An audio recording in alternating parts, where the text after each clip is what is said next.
Hindi may kakaila ng mga Kidapawenyo ay mahilig sa prutas.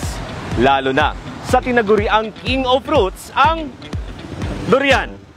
Dahil dito ay inihandog ng City Government of Kidapawan ang Durian Eat All You Can dito sa City Highwalk. Smells like hell but tastes like heaven.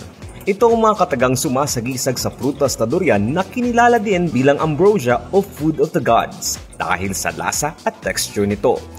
Sa taas ng demand ng prutas na ito sa lokal at pandaigdigang merkado ay di nakakapagtaka ang mahal ng presyo nito na naglalaro sa pagitan ng 180 pesos hanggang 220 pesos kada kilo. Subalit dito sa Timpupu Festival ng Kidapawan ay maaari kang kumain hanggat sa kaya at gusto mo sa halagang 250 pesos lamang sa loob ng 30 minuto. Maliban pa dyan ay di kalidad na mga variety ng durian ang iyong pagpipilian mula sa puyat, bola-bola, umali, maridagaw, D101 at premium.